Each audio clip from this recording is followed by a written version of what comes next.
Yes, it is. Namaste, precious, precious souls. Welcome to Book of Life. Today's going to be another fun one. Are your books ready? Yes? Okay. Today we're going to start with The Wonders of the Waiting World, 3rd degree, lesson 20. Before we begin, we'll go ahead and do a little invocation. So go ahead and just place the tip of the tongue on the palate and just relax, and we'll do a little invocation.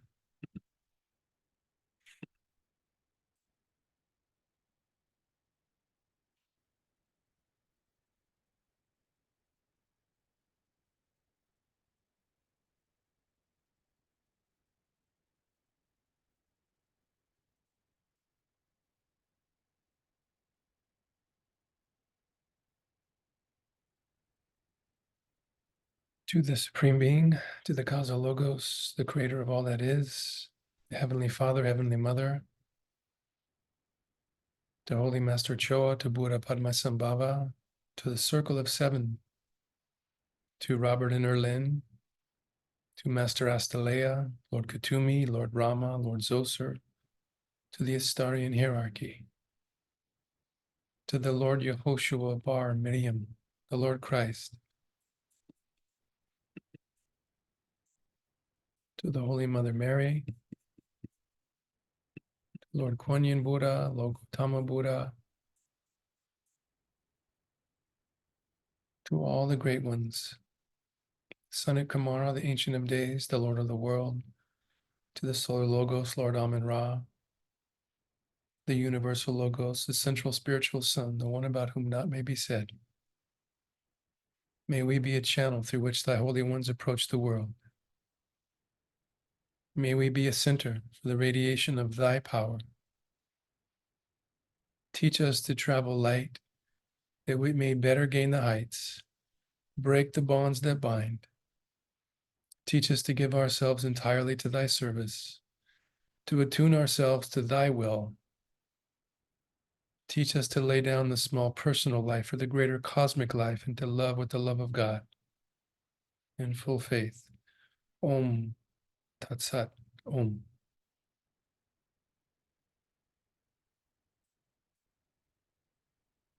All right. Make sure we got everybody in here. Yes, okay. So, Wonders of the Waiting World, 3rd degree, lesson 20. Incredible wonders. You recall that in the 1st degree, lessons 15 and 16, we spoke of death and the adjustment period which followed. We explained that during the first few days after arrival, the enlightened pilgrims simply listened to explanations of this new abode, laws pertaining to the astral and the new astral form.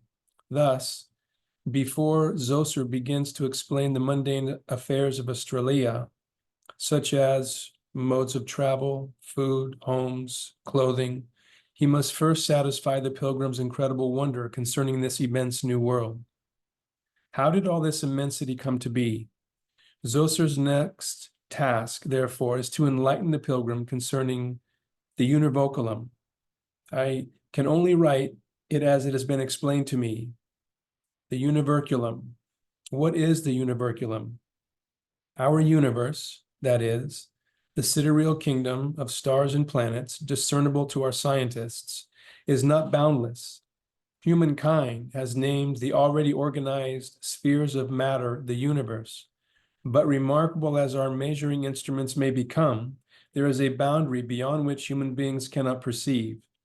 Rolling, inconceivable, beyond our puny laboratory instruments lies the uncharted ocean of the boundless deep, an unfathomable depth of perpetually forming substances. This boundless deep, this silently seething sea of cosmosity has no circumference, no boundaries, no ending. We call it the univoculum, in that it contains all organized universes. Shining in the heart of the univoculum is what esoteric science calls the great central sun, We also call it the universal sensorium. Just to write these two words, universal sensorium, gives one pause to contemplate humankind's poor means of expressing the grandeur of so unfathomable a glory. So inconceivably vast it is, so omnipotent its unchanging principles, so infinitely and divinely perfect, it is beyond our present comprehension. This much we can say. The sensorium is the heart center of the univerculum, including the sidereal kingdom of visible stars and planets, plus all the unseen spiritual spheres abounding throughout infinite space. Our sun, the sun of our solar system, is only one of trillions of suns moving in majestic procession around this stupendous central light. The spiritual counterpart of that supreme sensorium is what we call the Godhead. The Godhead is beyond our comprehension. It is possible to ascertain the constitution and functional operations of this celestial center only by comprehending the constitution and essential workings of some corresponding center near our level of perception. Trusting the universal law, as above, so below, we can attain some measure of cognition by relating our lower understanding to the higher wisdom. We understand that the same power which turns the solar system on its constant revolutions also turns the atom. Every particle of matter possesses the same power which governs the entire universe. The mineral kingdom contains properties of the vegetable. The plant kingdom contains properties of the animal, the human, and in the human being can be found the immortal principles of God. The mineral kingdom is an expression of motion, the plant, the expression of life, the animal, an expression of sensation, and the human being, an expression of mind. The planets in our solar system are perfect representatives of our sun, their parent. The solar systems and planetary cosmic belts are perfect miniatures of the vast univerculum, and our sun is a small replica of the great central sun, the sensorium. The sensorium, in turn, perfectly expresses the spiritual sun, which pulses within and about it. The spiritual sun is the first cause, the divine creative soul of God. What is the spiritual sun? Thus, the spiritual central sun is the first cause of all matter and substance. In the beginning, it was necessary that our earth be brought into existence first, so that from the earth would rise emanations which would help to form the surrounding spiritual worlds. As a foundation is the first requisite in constructing a building, so is a material planet necessary before its immediate spiritual worlds can be established. St. Paul in Corinthians, howbeit, that was not first, which is spiritual, but that which is natural, and afterward, that which is spiritual. Although Paul was discussing the normal conscious level of mind, nevertheless, the same law holds for the world of matter. The seed must precede the harvest of the flower. The baby must precede the adult. Kindergarten must precede college. So, in the beginning, earth must precede its unseen higher spheres. So I gotta let somebody in here.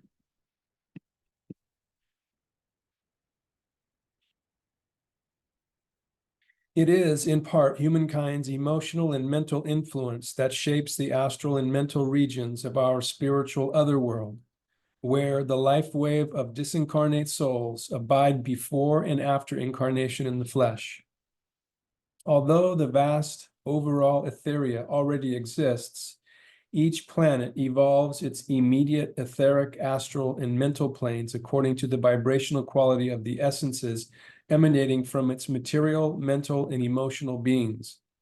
As the eons pass in the lifetime of a planet, however, and as the mental and spiritual essences rising from humanity form the various inner planes, it is the inner planes that gradually assume the power and permanence of reality, while the material planet itself becomes unreal. In what way is the earth an illusion? How is it possible to convey to the earthly finite mind that this earth world is not really real? that after interminable ages, it has become only an illusion. Illusion is a deceptive choice of words. Earth is the world you would see in a mirror, a counterpart, a reproduction. Let us imagine an artist chooses a scene of grandeur to transfer to canvas. The scene contains the living forms of beautiful beings. Let us say that this masterpiece is perfect in every way, coloring exquisite, lines and shading incomparable, a true masterpiece. Yet it is still only a copy, a reflection, a reproduction. The life force that animates the real scene is lacking in the reproduction. True, the picture is real enough in the dimensions of Earth. It exists. The painted picture on the flat piece of canvas is, in itself, real enough for our three-dimensional world, but it is only still life. The real scene is that of active living beings. So it is with us in our physical form. The form is real enough to us in our dimension, but the form is only a temporary mask worn over our real inner selves. Unreal is also a poor choice of words. What is meant is that the substance of the spiritual planes takes on the quality of immortality, of endurance, comparably speaking, while the matter of earth remains mortal, subject to death and decay. The ether that pervades our world becomes the ancestor or parent of our dense physical matter. The earth becomes no more than a reflection in a mirror. It reflects the unseen borderland that surrounds it and a share of the astral world. That which is unseen assumes the quality of reality, while the earth becomes only a reflection. In turn, the astral world is really only in comparison to the physical. It is more real than the physical, but in its turn is only a reflection of the higher world. But each of the reflections can mirror only that part of the unseen worlds which can be caught up upon the reflecting ethers of the lesser worlds. The astral is simply a reflection of yet a higher world, and the earth is an even more dense reflection of the high astral. The human being appears on a new planet wearing a primitive form. Through eons of evolving, through deaths and births, we gradually build a causal form, a form into which only our spiritual qualities can be absorbed. It is this form which eventually becomes the real, while the physical becomes only a reflection of its spiritual qualities. Just as we in our physical forms are only a reflection of our individual high selves, the earth plane with all its beauty has become, through millenniums of evolution, only a shadowy reflection of the real higher plane. The life force we express here is not a true formula of life. If it were, our forms would never grow old, never become ill. Rather, they would become increasingly beautiful and perfect. As it is, the impermanence of Earth's matter allows humanity to decay, to become malformed, distorted, diseased. The true mental world, which has become the matrix of our Earth, is the true Earth world. Ours is the valley of shadows and the portal to the other world, which we have named Australia, is through the phenomenon we call death. How substantial is unseen Australia? When we speak of Australia, we mean a literal world having latitudes, longitudes, poles, atmospheres, electric and magnetic forces. Australia is a substantial world, very similar to our world, except that in every conceivable aspect, it is 1 degree superior to the finest planet our solar system has produced. How is it formed? What happens to the minute invisible particles of matter which emanate from the vegetable kingdom of our own planet, which rise from the minerals and animal bodies of our globe? What happens to the same particles of matter which emanate from all the planets in our solar system?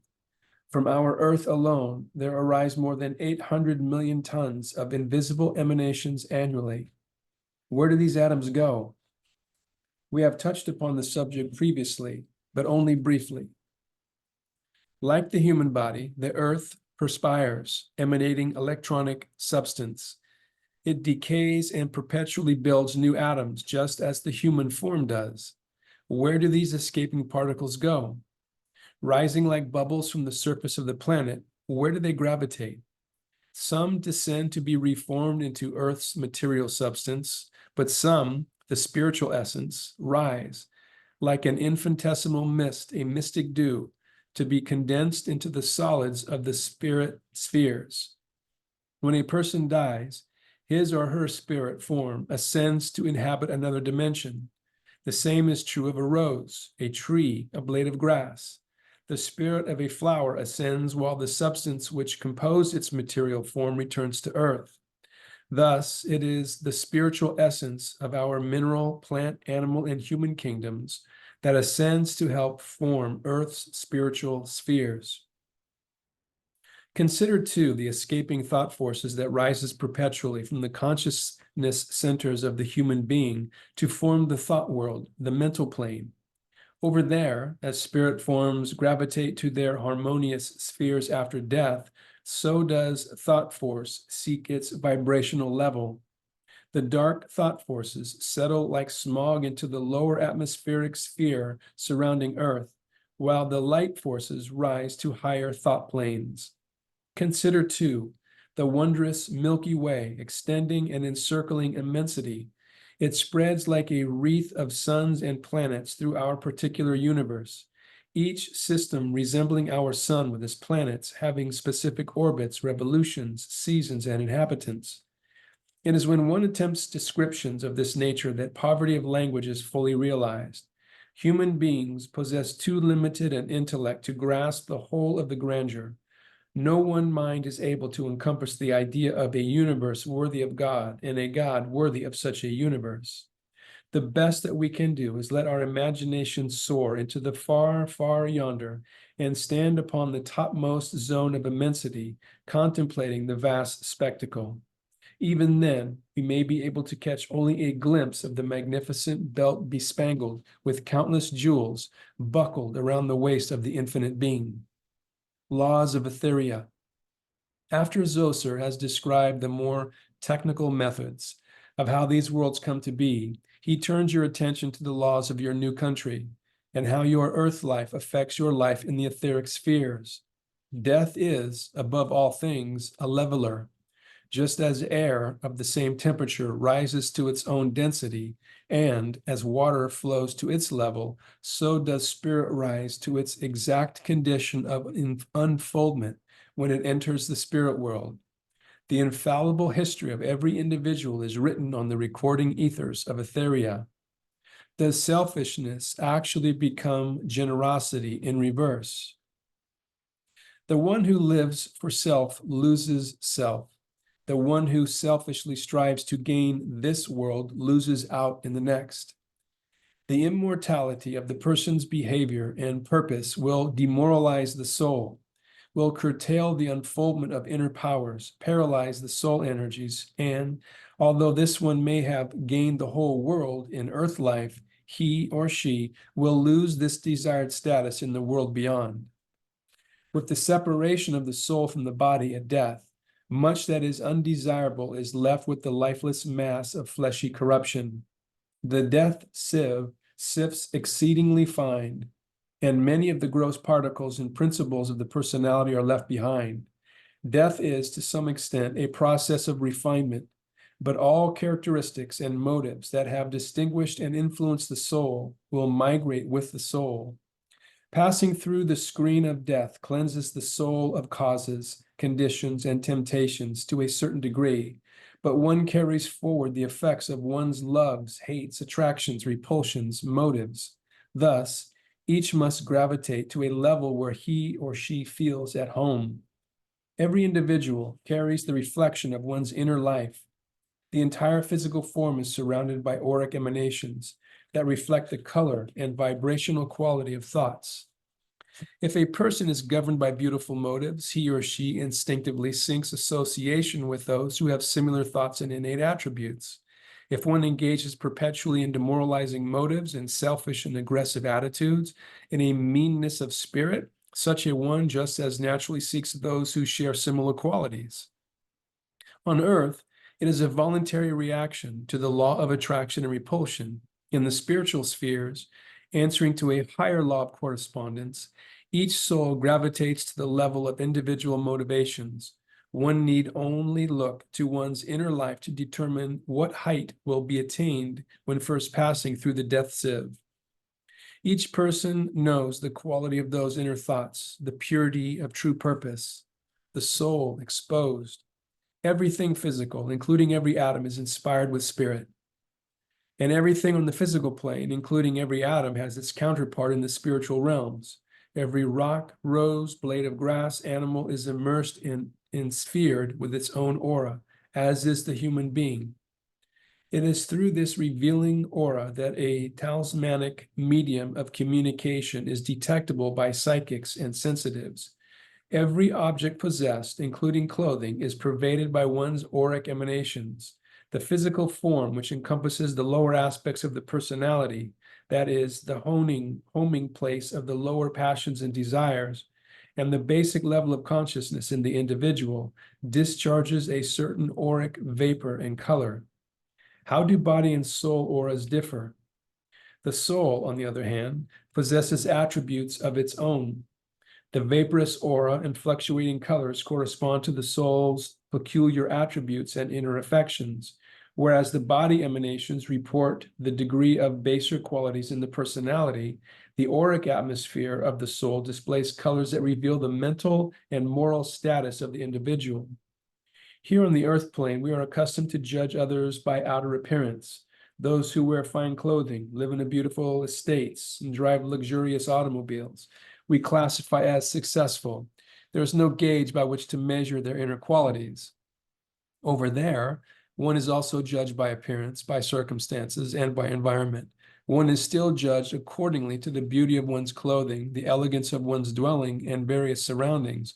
But on the spirit plane, it is the inner life which has earned these rewards. Such acquisitions on earth may be obtained by cunning, corruption, lying, cheating, fraud, deceit, while those who attain to states of grandeur in the other world have done so as a result of mental, spiritual, and moral qualities. So although the results are the same, they are achieved through far different kinds of labor. Those who are rich in spirit have earned their situation because they have been able to attract to themselves particles of beauty, harmonizing with the intensity of the beauty and light that is within.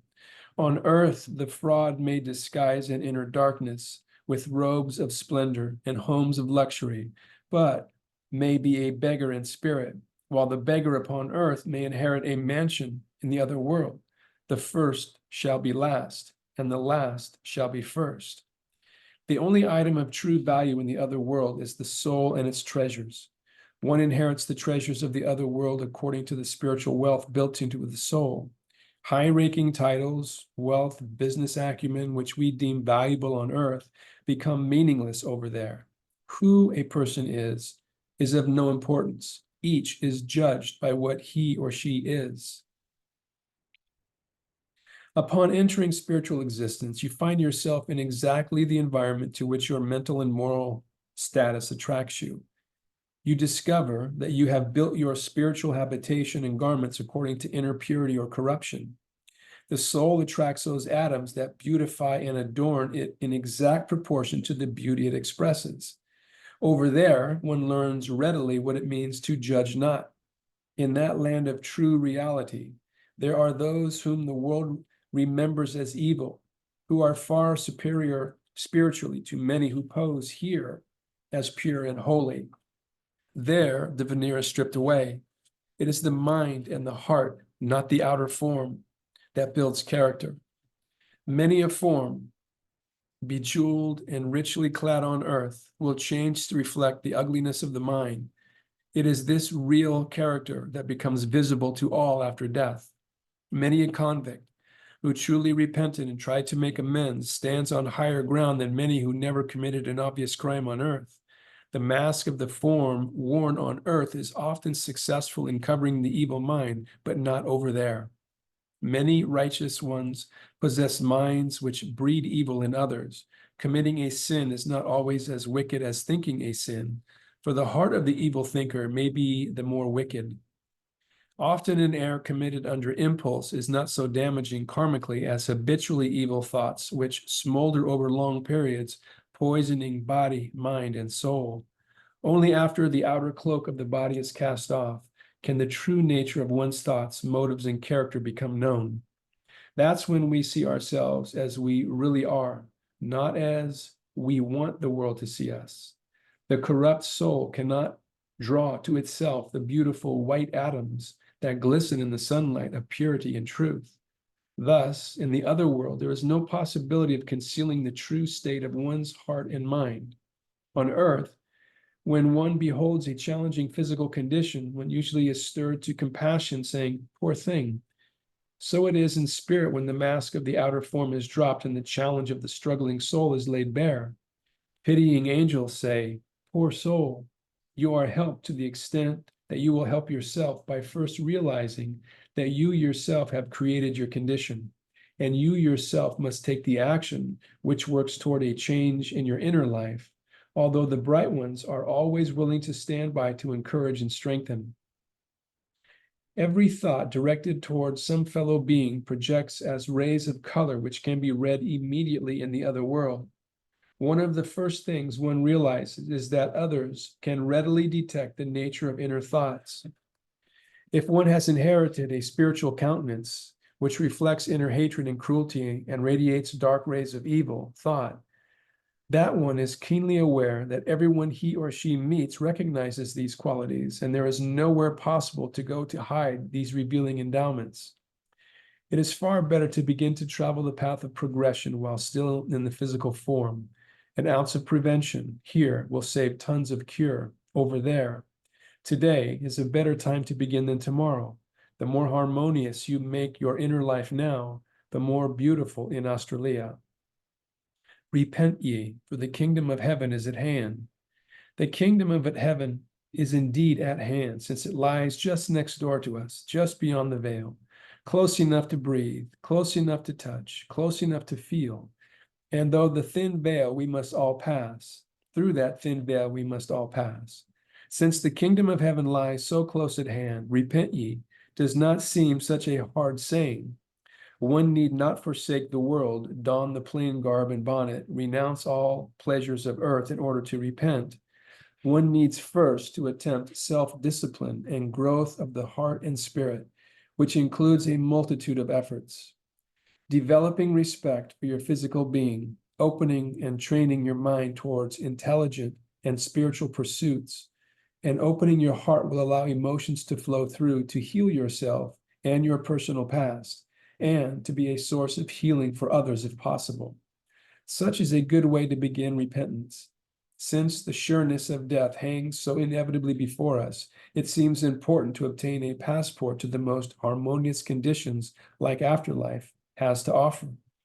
What are the rewards of spiritual thinking?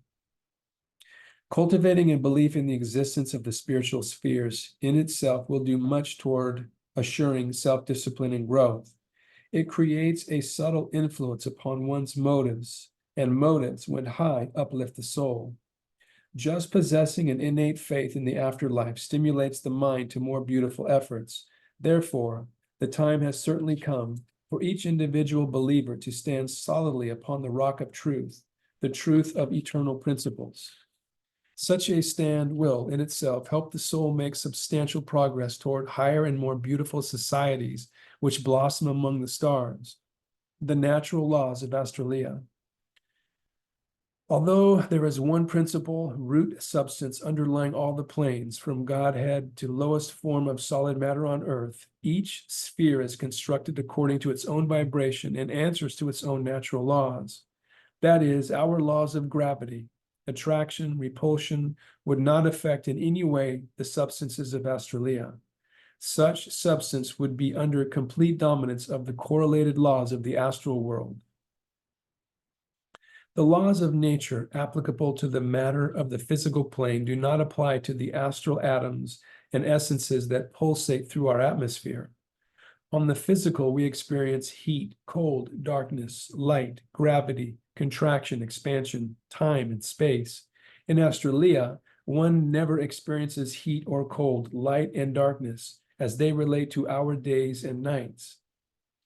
From Corinthians, as is the earthy, such are they also that are earthy, and as the heavenly, such are they that are heavenly. The natural law of gravity does not apply there, although the astral has its own comparable function. Forms levitate almost as easily as they gravitate. Time and space, as we know them, are transcended. On the physical, it requires a certain amount of energy to begin and stop motion. This is not true in Australia. Astral essences flow in unceasing motion. They seem to be embodied with an almost living quality for inbreathing them. Australians never experience hunger and have no need for food or drink unless they choose to partake of them. Flowing forces of energy filled with light, life, and color form themselves into the iridescent beauties of the astral landscape and highly charged atmosphere in which Australians live and breathe. They are as unconscious of these vital living forces as we are of oxygen in our atmosphere. As the tree falls, so shall it lie. Building now. Never forget this. We are all approaching the other side, and we will be there as here. If only the earth mind could grasp how natural are the spheres of the spirit. Life in borderland, highland, or summerland is as natural as here on earth. The only thing discarded is the husk of the physical shell and the causes of characteristics. The individual remains the same. Finding yourself clothed in your astral form, you think, speak, and act exactly as before. Acquaintances and loved ones must recognize each other after death, else immortality means nothing. The greatest change will be in realizing that material things which are positive and very real to us now will then be of another sphere. Our eyes will open on another scenes. We will speak of earth as that other sphere. Money, furniture, precious possessions, all we now own as our personal property will not be any more ours. But we will be shown what home we have built and what treasures we have gathered in that school of endeavor just ended. We will then be either full of remorse and regret or compassed about with unspeakable delight. Whichever be our lot, we will be surrounded by friends who have come, eager to show us the scenes of our new home. Borderland. Zoser now begins taking you on brief excursions, enjoying your incredulity at the wonders of this waiting world. He continues his general description of life over there. Beginning with borderland, he even escorts you down to the spheres just outside Earth's vision. Borderland is so immersed in Earth's vibrations and resembles our physical world so strikingly, it is difficult to believe Earth's inhabitants could remain so unaware. Death is so small a thing, one seems only to have gone one step beyond our present world, because the physical eye cannot behold borderland. The earth mind tends to think of it in terms of intangibility, something consisting of misty nothingness, but borderland is as real to its inhabitants as is our world to us. 1 Corinthians 2:9, eye hath not seen the things God hath prepared. While we are here on earth, we realize that the astral world lies all about us as an unobstructed universe. Yet it does not assume a solid reality. It remains a vague beyondness. And to many, its laws seem incomprehensible. We believe in them, but we find their workings unrealistic. We are too wont to believe that the spiritual body manifests as a vaporous phantom, a whiff of smoke, and to consider the environment over there as drifting shadows. But Zoser explains, it is the physical body and trees and rivers and other material substances that we call real, which are not enduring. They are certainly not as real as their counterparts in the spiritual spheres. We count our life now, day by day, incident by incident, problem by problem. But when we enter the regions of light, only then do we begin to understand what eternity really means. Just as the physical plane is composed of 7 grades of matter, solids, liquids, gases, and the 4 physical ethers, so is the astral world composed of 7 gradations of astral matter. But even the most dense of the astral plane, its solid matter, is tenuous enough to be unrecognized by inhabitants of Earth. Just as atoms of the four higher physical ethers move with complete freedom through solids, liquids, and gases of the lower physical elements, so does astral substance interpenetrate and move with perfect freedom through all the atoms of the physical plane. But the physical atoms and the astral atoms relate in no way to each other, nor do they impede each other's vibrations, energies, and movements.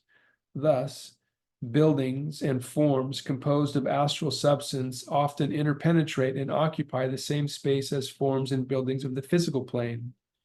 The thin veil of matter that separates borderland from its material universe is the physical form we mortals inhabit. We are now living in borderland. When do we live in borderland? Immersed in its completely, though quite unconscious of it. A human being is no less a spirit, even though encased in a physical form. When the veil of matter is withdrawn, the other world stands revealed before us, just as it is while we were yet inside the physical form. We learn that we need not go to any remote place to be in spirit, nor may we be immediately changed. Our face and form are familiarly the same. Our speech, our mental attitude, and external life bear marked resemblances to the life we have just departed. One life continues into the other, and death is only a brief passage. Life in the lowlands, the borderland zone, immediately penetrating our natural world, is usually the habitation of those who have not long left the body, and those who, by the laws of the afterlife, have not yet risen to higher spheres through progression. This does not by any means presume these zones to be purgatorial or hell regions, for such is not true. These regions of shadows lie in localities all their own. Millions of good souls inhabit borderland, dwelling in homes, superimposing their former homes on earth, their lives very little removed from the lives they lived on earth.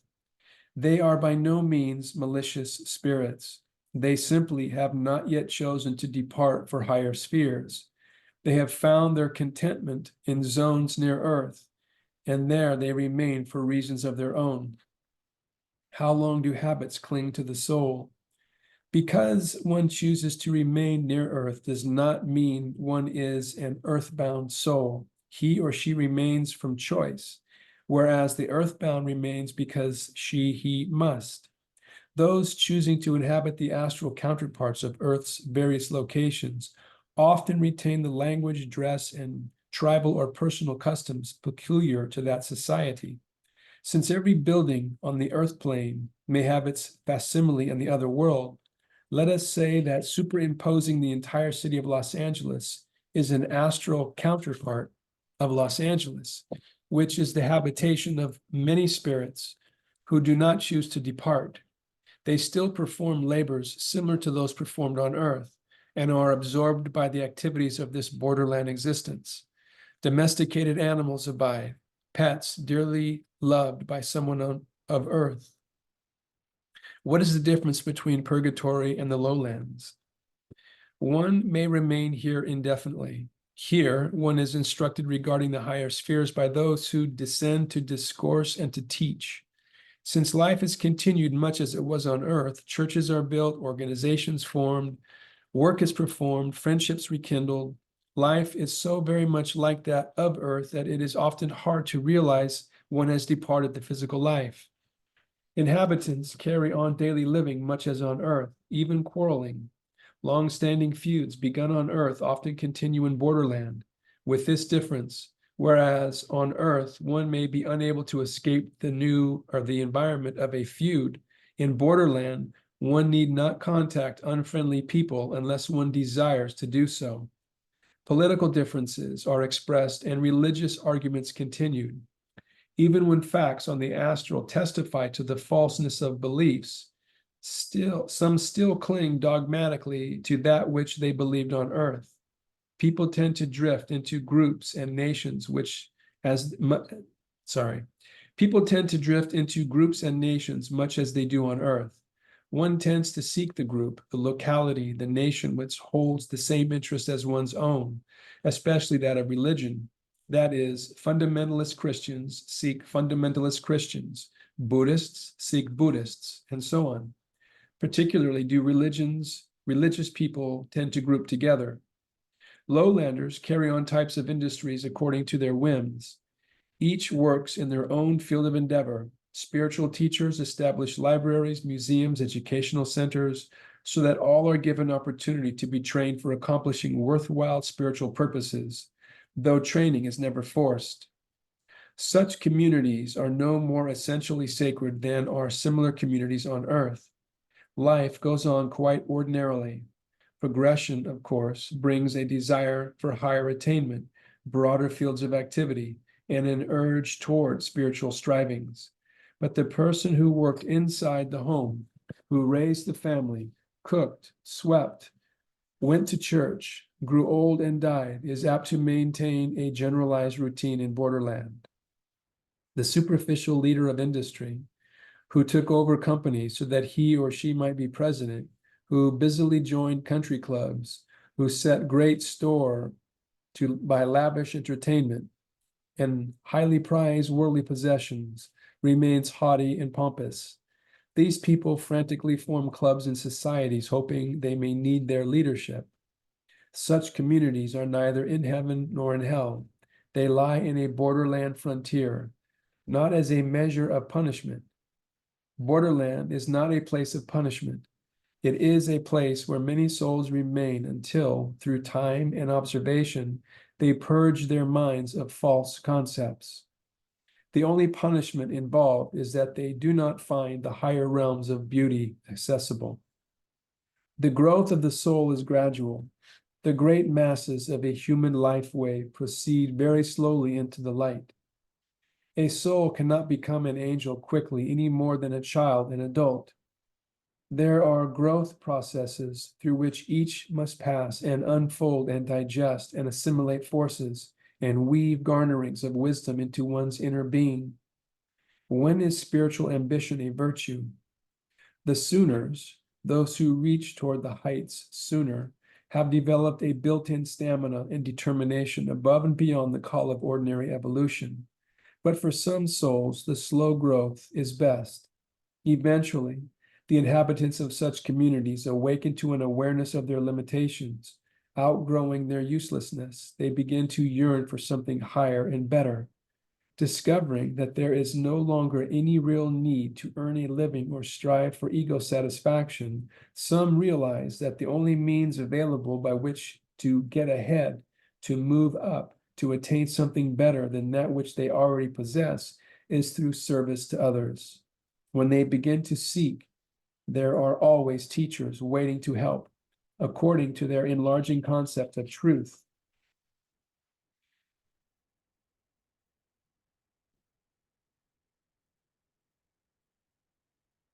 They ascend into higher regions. Borderland transformed.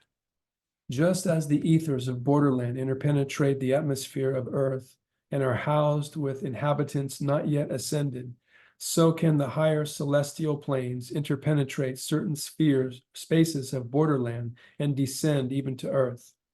Inhabitants of these celestial zones may be completely unobserved by those of borderland, even as we cannot observe borderland and its inhabitants. Therefore, it is erroneous to say that the celestial spheres are always on high.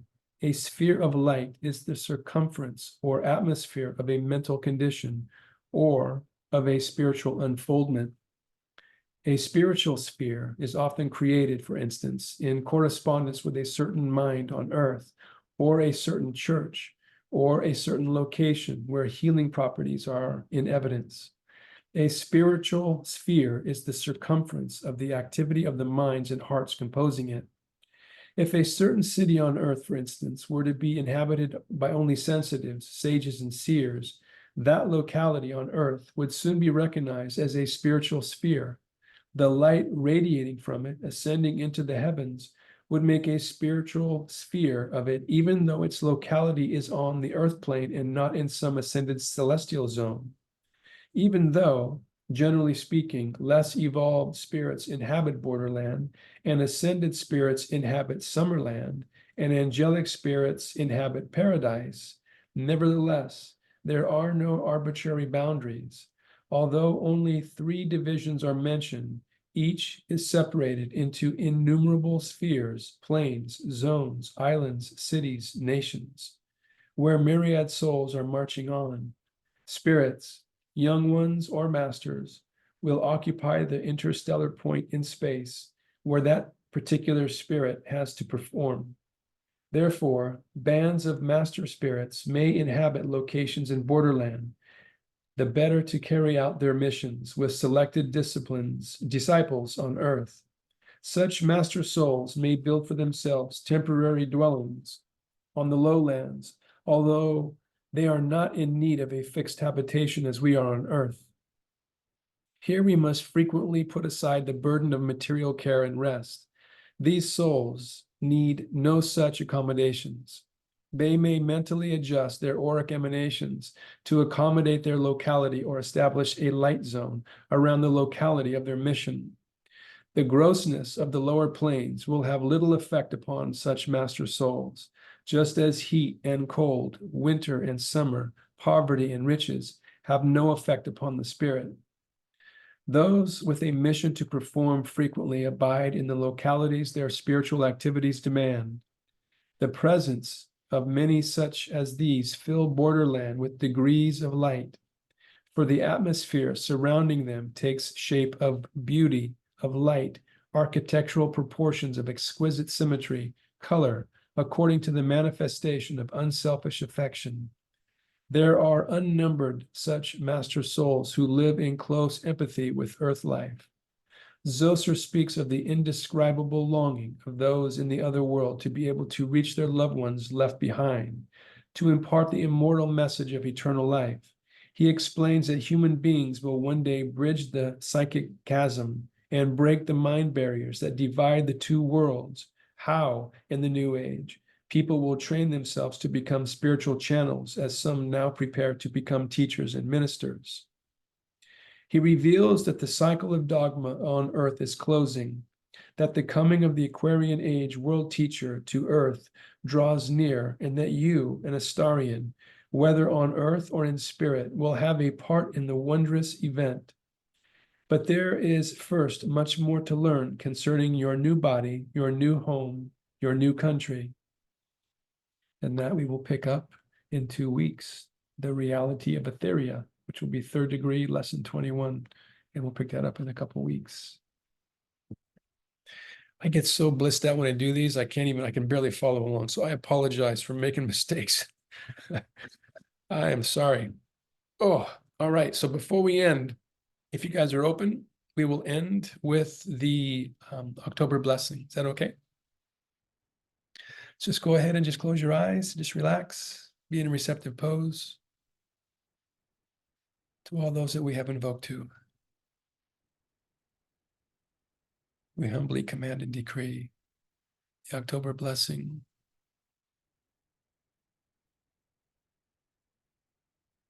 to all those on this call, to all Astarians. May your thoughtfulness and generosity become a center of expanding light in the world, ever growing and expressing the cosmic powers through which all humankind will further evolve. So.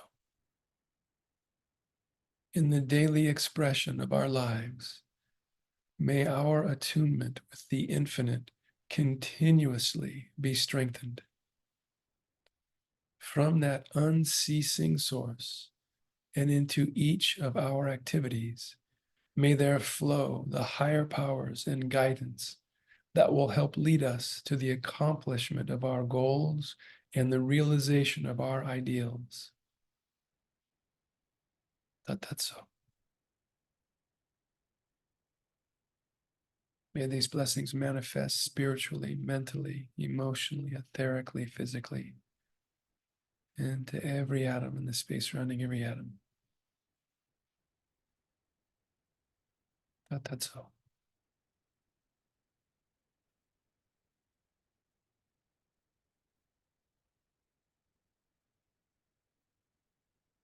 Thank you, precious souls. Namaste. We'll see you tomorrow for the blessings, and then we'll see you on Thursday for the 73rd anniversary edition. That'll be great. It'll be online. Looks like she has posted Val has posted the Astar events. So if you have that in the chat, feel free to click onto that so you have that.